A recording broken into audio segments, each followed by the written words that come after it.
নমস্কার। আজকে আমরা আলোচনা করব বিবাহিত জীবন সুখের হয় না, কি কারণে। এর তিনটে কারণ থাকে। এক হচ্ছে হাজব্যান্ড ওয়াইফের মধ্যে মনের মিল থাকে না, এক। দ্বিতীয় নম্বর, শাশুড়ির কারণে কোনো সংসারে অশান্তি হয়। আবার কখনো আত্মীয় স্বজনের কারণে স্বামী স্ত্রীর মধ্যে অশান্তি হয়। তো জন্মছকে কোন যোগ থাকলে, কোন ভাব খারাপ থাকলে বা কোন গ্রহগত পজিশনে স্বামী স্ত্রীর মধ্যে অশান্তি হয়, দেখুন। জন্মছকের মধ্যে আমি যে কোনো লগ্নে ধরলাম, এটা ধরো মকর লগ্ন ধরলাম, লগ্ন তাহলে 1 2 3 4 5 6 7 8 9 10 11 দ্বাদশ। এই যে সপ্তম ভাব, এই সপ্তম ভাবটা হচ্ছে মেন, এটা হচ্ছে বিবাহিত জীবনে সম্পর্কের দিক। সপ্তম ভাব ইন্ডিকেট করে বিবাহিত জীবন। তাহলে এই সপ্তম ঘরের অধিপতি যদি খুব দুর্বল থাকে বা কোনো অশুভ গ্রহের সঙ্গে কানেক্ট করে থাকে বা শনি মঙ্গল রাহু যুক্ত থাকে, তাহলে বিবাহিত জীবনে সমস্যা দেখা দেয়। সপ্তম ঘরের অধিপতি যদি শনি মঙ্গল রাহুর সঙ্গে একসাথে কানেক্টেড করে, বা সপ্তমপতি যদি অষ্টম ঘরে থাকে, বা সপ্তমপতি দ্বাদশ ঘরে থাকে, বা সপ্তম ঘরে যদি কোনো পাপক গ্রহ বসে বা কোনো বীজযোগ গ্রহণযোগ বা সপ্তম ঘরটা যদি কোনো কারণে ডিস্টার্ব হয়ে যায়, তাহলে কিন্তু বিবাহিত জীবনে সমস্যা দেখা দেয় বা স্বামী স্ত্রীর মধ্যে বনিবনার অভাব দেখা দেয়। এটা হচ্ছে প্রথম কারণ, এক। দ্বিতীয় কারণ হচ্ছে, এই আমি মকর লগ্ন ধরি, তাহলে দশম ঘর হচ্ছে তুলা। এই দশম ঘরের অধিপতি যদি খারাপ থাকে বা দশম ঘর যদি কোনো কারণে ডিস্টার্ব হয়ে যায়, দশম ভাব যদি ডিস্টার্ব হয় বা দশম ঘরের অধিপতি যদি কোনো খারাপ জায়গায় বসে বা সেখানে অশুভ গ্রহ সংযোগ হয় বা শনি মঙ্গল রাহুর কানেকশন হয় বা অষ্টমপতি এসে দশমে বসে, তাহলে শাশুড়ির কারণে সংসারে অশান্তি হয়। তাহলে শাশুড়ির কারণে সংসারে কিন্তু অশান্তি দেখা যায় বা শাশুড়ির কারণে স্বামী স্ত্রীর মধ্যে অশান্তি দেখা দেয়। আবার আমরা জানি যে দ্বিতীয় ঘর থেকে আত্মীয় স্বজন বিচার হয়, রিলেটিভ বিচার হয়। তাহলে দ্বিতীয় ঘরের অধিপতি যদি কোনো কারণে ডিস্টার্ব হয় বা দ্বিতীয় ঘরে যদি কোনো পাপগ্রহ বসে বা দ্বিতীয় ভাবটা যদি কোনো কারণে দুর্দশাগ্রস্ত হয়, তাহলে আত্মীয় স্বজনের কারণে বিবাহিত জীবনে সমস্যা দেখা দেয়। তো বিবাহের পূর্বে প্রথমেই ছেলে মেয়ে দুজনের ছক বিচার করা প্রয়োজন। তো ছক বিচার ক্ষেত্রে কোন কোন ভাব দেখা দরকার? দ্বিতীয় ভাব, চতুর্থ ভাব, পঞ্চম ভাব, সপ্তম ভাব, দশম ভাব, একাদশ ভাব, দ্বাদশ ভাব। দ্বিতীয় ভাব, চতুর্থ ভাব, পঞ্চম ভাব, সপ্তম ভাব, দশম ভাব, একাদশ ভাব, দ্বাদশ ভাব। দ্বিতীয় ভাব হচ্ছে আত্মীয় স্বজন, চতুর্থ ভাব হচ্ছে গৃহসুখ, পঞ্চম ভাব হচ্ছে সন্তান, সপ্তম ভাব হচ্ছে বিবাহিত জীবন, দশম ভাব হচ্ছে কর্মই বলুন বা শাশুড়ির দিক থেকে ঝামেলা, দশম ভাব। একাদশ ভাব হচ্ছে সমস্ত কিছু সাকসেস, আর দ্বাদশ ভাব হচ্ছে বিবাহিত জীবনে সুখের জায়গা বা শয্যা সুখ। তাহলে আমরা এই 2 4 5 7 10 11 12 এই ভাবগুলোকে বিচার করা প্রয়োজন। এর সাথে কি বিচার করা প্রয়োজন? ছেলেদের ক্ষেত্রে শুক্র খুব ভালো থাকা দরকার, আবার মেয়েদের ক্ষেত্রে মঙ্গল খুব ভালো থাকা দরকার। এই শুক্র মঙ্গল এই দুটো ঘর ছেলে মেয়েদের যৌন জীবনের ক্ষেত্রে কিন্তু প্রধান গ্রহ, শুক্র এবং মঙ্গল। তো এর সাথে অবশ্যই দেখা দরকার তুলা রাশি, কারণ আমরা যে কালপুরুষের রাশিচক্র কল্পনা করি, তাহলে কালপুরুষের রাশিচক্রে মেষ হচ্ছে লগ্ন ধরা হয়। তাহলে কালপুরুষের রাশিচক্রের সপ্তম ঘর, প্রথম বিচার সপ্তম ঘর হচ্ছে তুলা, তাহলে এটা অবশ্যই বিচার করা দরকার, তুলা রাশি বিচার করা দরকার। এবং জোডিয়াকের যে আমরা অষ্টম ভাব বিচার করি, সেটা কিন্তু নির্দেশ করে এই অষ্টম ভাব বৃশ্চিক রাশি। তাহলে এই অষ্টম ভাব বা এটা লগ্ন, তাহলে 1 2 3 4 5 6 7 8 এই বৃশ্চিক রাশি কিন্তু বিচার করা প্রয়োজন। সপ্তম ভাব বিচার করা দরকার, কারণ এটা হচ্ছে যে বিবাহিত কালপুরুষের যে সপ্তম ভাব, সেটা বিবাহিত জীবন দেখার জন্য। অষ্টম ভাব হচ্ছে বিভিন্ন কী বলবো যে যৌন সম্পর্ক বা যে বিচার করা হয়, সেটা কিন্তু অষ্টম ভাব থেকেই বিচার করা হয়। এবং এর সঙ্গে শুক্র মঙ্গলের বিচার করা দরকার। আর রাশি রবি, মঙ্গল, শুক্র এই চারটারও বিচার করা দরকার। রাশি, রবি, মঙ্গল এবং শুক্র এই চারটে গ্রহর কিন্তু বিচার করা প্রয়োজন। তো মহিলাদের ক্ষেত্রে বিশেষ করে চন্দ্রের বিচার করা প্রয়োজন, কারণ মহিলারা হচ্ছে এমনিতেই আবেগপ্রবণ, আর এই চন্দ্র নিয়ন্ত্রণ করে মানুষের মনকে বা নিয়ন্ত্রণ করে চন্দ্র। চন্দ্র যদি কোনো কারণে পীড়িত হয় বা দুর্বল হয়, ধরুন চন্দ্র রাহু যোগ আছে বা চন্দ্র শনির যোগ আছে বা চন্দ্র কেতুর নক্ষত্রে আছে বা চন্দ্রকেতু যোগ থাকে, এইসব যোগ যদি থেকে থাকে, তাহলে চন্দ্রটা পীড়িত হয় বা দুর্বল হয়, তাহলে সেক্ষেত্রে সেই মেয়েটা কিন্তু অবশ্যই মানসিকভাবে দুর্বল হবে। যেসব জন্মছকে চন্দ্র খারাপ থাকে তাদের বিবাহিত জীবনের ক্ষেত্রে তাদের মানসিকভাবে তারা ক্রমশ দুর্বল হয় বা এদের মানসিক সমস্যা থাকে। এরা সহজেই কী হয়, অন্য মানুষের দ্বারা প্রভাবিত হয়। এরা স্বামীর দোষগুণ না বিচার করেই লোকের কথায় চলতে ভালোবাসে বা অন্যের দ্বারা এরা প্রভাবিত হয়। এর সাথে যদি মঙ্গল আবার দুর্বল থাকে তাহলে কিন্তু আবার অপোজিট সেক্সের দিকেও আকৃষ্ট হতে পারে যদি মঙ্গল সঙ্গে খারাপ থাকে। এরা কি করে, স্বামীর দোষগুণ বিচার না করেই লোকের কথা বিশ্বাস করে নেয় এবং এর থেকে আসে কিন্তু অবৈধ সম্পর্ক। সুতরাং এখানে চন্দ্রকে অবশ্যই ভালো হওয়া দরকার। আবার এই দ্বিতীয় ভাবের সঙ্গে দ্বিতীয় ভাবের সঙ্গে শুক্র এবং লগ্ন যদি জড়িয়ে থাকে এবং সেখানে এই শুক্র বা লগ্ন যদি কোনো শুভ দৃষ্টি না পায়, সেটাও কিন্তু একটা অবৈধ সম্পর্কের ক্ষেত্রে কিন্তু কোশ্চেন মার্ক আসে। দ্বিতীয় ভাব, লগ্নভাব এবং শুক্র যদি জড়িয়ে থাকে, দ্বিতীয় ভাবের অধিপতি যদি শুক্রের সঙ্গে জড়িয়ে থাকে এবং লগ্নভাবকে জড়িয়ে থাকে এবং সেখানে যদি আর অন্য কোনো শুভগ্রহের দৃষ্টি না থাকে তাহলেও কিন্তু অবৈধ সম্পর্কের জায়গা থেকে থাকে।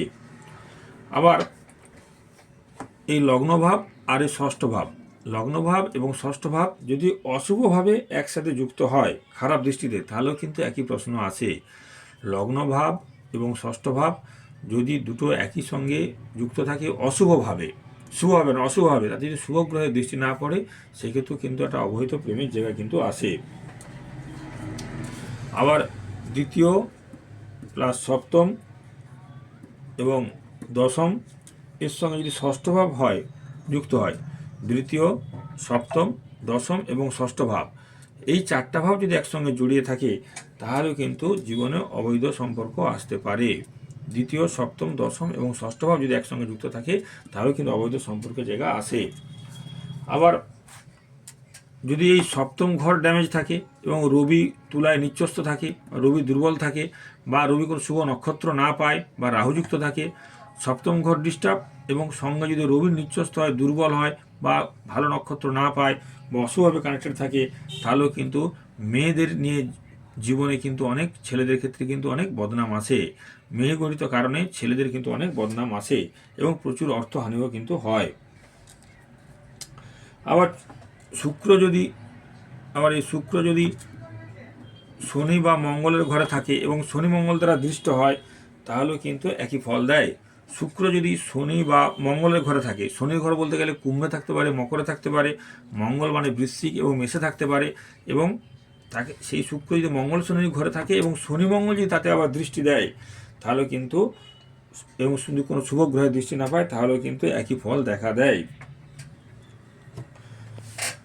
আবার সপ্তম ঘরে যদি শুক্র থাকে এবং তার সাথে যদি দ্বাদশ ভাব যুক্ত হয়, ধরুন এই সপ্তম ভাব সঙ্গে শুক্র, সপ্তম ভাব সঙ্গে শুক্র, এর সঙ্গে যদি দ্বাদশ ভাব যুক্ত হয় এবং এই ষষ্ঠ ভাব যদি পীড়িত থাকে তাহলেও কিন্তু যৌন জীবন বিয়ের আগেও কিন্তু তাদের প্রেম বা ভালোবাসা তারা কিন্তু জড়িয়ে পড়ে। সপ্তমভাবে যদি শুক্র থাকে বা সপ্তম ভাব যদি কোনোভাবে শুক্রের সঙ্গে কানেক্টেড থাকে, সঙ্গে দ্বাদশ ভাব এবং ষষ্ঠ ভাব যদি যুক্ত থাকে, তাহলে এরা বিয়ের আগেই কিন্তু একাধিক প্রেম করে থাকে। সপ্তম ভাব, শুক্র ভাব, দ্বাদশ ভাব এবং ষষ্ঠ ভাব যদি একসঙ্গে কানেক্টেড হয় বা একসাথে দ্বাদশ ভাব আমরা খুব শয্যাসুখ বিচার করি, তাহলে সপ্তম ভাব বিবাহ, শুক্র এবং ষষ্ঠ ভাব যদি যুক্ত থাকে এবং ষষ্ঠ ভাব যদি পীড়িত দুর্বল হয় তাহলে কিন্তু এরা বিয়ের আগেই অনেক প্রেম করে থাকে। আবার এই সপ্তম ঘরে যদি শনি মঙ্গল থাকে, শনি প্লাস মঙ্গল যদি থাকে বা শনি চন্দ্রের বীজযোগ থাকে সপ্তম ভাবে, শনি মঙ্গল যোগ, শনি রাহুর যোগ বা মঙ্গল রাহুর যোগ থেকে সপ্তম ভাবে থেকে থাকে, তাহলে কিন্তু বিবাহিত জীবন শান্তিপূর্ণ হয় না। আবার বুধ আমাদের বুদ্ধিকে পরিচালনা করে, এই বুধ যদি খুব দুর্বল থাকে বা পীড়িত থাকে এবং শুক্র যদি অষ্টম ঘরে থাকে অথবা দশম ঘরে থাকে, শুভ দৃষ্টি না পায়, তাহলেও কিন্তু অনেক সময় অবৈধ প্রেম হবে এবং তার দ্বারা সে প্রতারিত হবে। বুধ হচ্ছে আমাদের বুদ্ধির কারক গ্রহ। ধরুন কোনো কারণে বুধ হয়তো দুর্বল আছে বা নিচ্চস্ত আছে বা বুধ কোনো শুভ নক্ষত্র পায়নি, অর্থাৎ এক কথায় বুধ দুর্বল, পীড়িত, এবং শুক্র যখনই অষ্টম ঘরে যাবে, এবং শুক্র যাবে কোথায়, অষ্টম ঘরে। হ্যাঁ, শুক্র যখন এই অষ্টম ঘরে শুক্র থাকবে এবং বুধ ধরুন এখানে শুভ নক্ষত্র না, নিজের নক্ষত্র নয়, অন্য নক্ষত্রে নিচ্চস্ত হয়ে আছে, বুধ নিচ্চস্ত আছে, এদিকে শুক্র অষ্টম ভাবে বসে আছে, বা শুক্র কোনো কারণে দশম ঘর হচ্ছে, সেই দশম ঘরটা যদি ভালো অশুভ হয়, মানে দশম ঘরটা যদি শুক্রের বন্ধু ঘর না হয়, তাহলেও কিন্তু জীবনে অবৈধ প্রেম ঘটবে এবং তার জন্য জীবনে অনেক টাকা পয়সা কিন্তু যাবে। শুক্র অষ্টম ঘরে বসা মানেই কিন্তু প্রেমের একটা অশুভ প্রেমের একটা ইন্ডিকেশন থাকে, এবং বুধ যদি খারাপ হয় তাহলে শুভ বুদ্ধি কাজ করবে না, তার কারণে কিন্তু জীবনে অবৈধ প্রেম ঘটবে, তার দ্বারা সে প্রতারিত হবে। আবার শুক্র এবং চন্দ্র এই দুটোই যদি পীড়িত থাকে বা দুর্বল থাকে, এই চন্দ্র ধরুন শনি দ্বারা পীড়িত আছে, শুক্র বা শনি দ্বারা পীড়িত আছে, তাহলে কিন্তু সেই ছেলেটা কিন্তু মানসিকভাবে দুর্বল হবে এবং সে কিন্তু বিপরীত সেক্সের প্রতি ধাবিত হবে। শুক্র চন্দ্র যখনই ডিস্টার্ব হবে তখনই সে বিপরীত লিঙ্গের প্রতি সে আকৃষ্ট হবে এবং তার থেকে কিন্তু আসবে অবৈধ সম্পর্ক। আচ্ছা, এবারে বাস্তু যদি আমরা বিচার করি, যদি বাস্তু বিচার করি তাহলে কি হবে, এটা ধরুন নর্থ, সাউথ, ইস্ট, ওয়েস্ট, তাহলে দক্ষিণ পশ্চিম কোণ হচ্ছে সাউথ ওয়েস্ট, এই কোণটা হচ্ছে দক্ষিণ পশ্চিম কোণ, এটা হচ্ছে দক্ষিণ পশ্চিম কোণ। এই দক্ষিণ পশ্চিম কোণটাকে বিবাহ স্থান হিসেবে ধরা হয়। এই দিকের মৌলিক তত্ত্ব হচ্ছে পৃথিবী। এইখানে যত হলুদ রঙের জিনিস বা ধূসর রঙের জিনিস রাখেন তা সেটা ভালো। মাটির জিনিস বা পর্বতের ছবি রাখা খুবই শুভ মনে করা হয় দক্ষিণ পশ্চিম কোণে। এখানে কোনো ইলেকট্রিকের জিনিস বা টিভি বা এই জাতীয় মিটার এই জাতীয় জিনিস না রাখাই ভালো। হ্যাঁ, কারণ আগুন হচ্ছে পুড়িয়ে ছাই করে, সেটা কিন্তু মাটি মিশে পৃথিবীতে মিশে যায়। এইখানে কোনো রকম ইলেকট্রনিক জিনিস না রাখাই ভালো। এখানে ইলেকট্রনিক্স রাখা ভালো, কারণ দক্ষিণ পশ্চিম জিনিস থাকলে সেখানে আগুন সৃষ্টি হবে, আগুন কিন্তু জিনিসকে পুড়িয়ে ছাই করে, সেটাই কিন্তু মাটির সাথে মিশে। এখানে এই তত্ত্ব হচ্ছে পৃথ্বী, এই তত্ত্ব হচ্ছে পৃথ্বী তত্ত্ব। তাই এই দিকে কোনো গাছ না লাগানোই ভালো, বা কারণ গাছ মাটির থেকে কিন্তু রস শুষে নেয়। তাহলে এইখানে হলুদ রং এবং ধূসর রঙের জিনিস রাখতে পারেন, সেটা কিন্তু খুবই শুভ মানা হয়। বা স্ফটিকের বল যদি আপনারা ঝুলিয়ে রাখেন, বিবাহ জীবনে অশান্তি থাকলে দুটো স্ফটিকের বল যদি ঝুলিয়ে রাখেন, সেটাও কিন্তু অনেক উপকার পাওয়া যায়। বিবাহিত জীবন ভালো করার জন্য ফেংসুই মতে যেগুলো করতে পারেন, শোবার ঘরে ফুলের ছবি কোনো রাখবেন না, মানে প্লাস্টিক ফুল রাখবেন না বা প্লাস্টিক ফুলের ছবি কোনো রাখবেন না, তাতে কিন্তু স্বামী স্ত্রী কেউ অন্য প্রতি আকৃষ্ট হতে পারে। জোড়া হাঁসের ছবি রাখা ভালো। শোবার ঘরের দক্ষিণ পশ্চিম কোণে অবশ্যই জোড়া হাঁসের ছবি রাখবেন। খাঁচায় বন্দি পাখি রাখতে পারেন, সেটা অবশ্যই দুটোর বেশি নয়, দুটো পাখি রাখতে পারেন। দক্ষিণ পশ্চিম কোণে ঝাড়বাতি লাগানো শুভ, বা দক্ষিণ পূর্ব এই কোণে দুজনের হাসি মুখে তোলা ছবি বা বাচ্চা সহ হাসি মুখের ছবি তোলা দক্ষিণ পূর্ব কোণে রাখতে পারেন গোল্ডেন ফ্রেমে, সেটাও কিন্তু ভালো ফল দেয়। আর খাট যে রাখবেন, খাট যেন দেওয়াল থেকে অবশ্যই 2 ফুট দূরত্ব হয়, খাট অবশ্যই দেওয়াল থেকে 2 ফুট দূরে থাকবে, এবং এইখানে অ্যাকোয়ারিয়াম না রাখাই ভালো। আর শোয়ার ঘরে অবশ্যই আয়না থাকলে আয়না ঢেকে রাখবেন, কম্পিউটার থাকলে সেগুলো ঢাকা দিয়ে ঘুমাবেন, সেগুলোতে কিন্তু অবশ্যই উপকার পাবেন।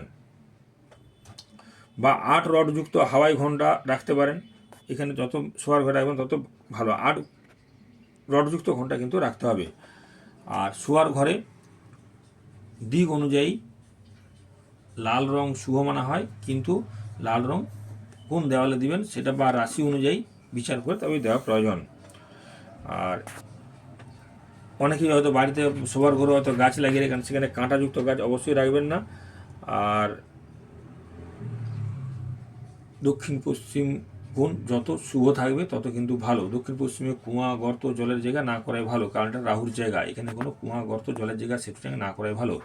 তাহলে এইভাবে আমরা স্বামী স্ত্রীর ভালোবাসা কীভাবে বাড়িয়ে তুলতে পারেন সেটা এই ফেংসুই মতে রাখতে পারেন, অথবা বিয়ের আগে অবশ্যই জটক বিচার করে বিয়ে করবেন। নমস্কার।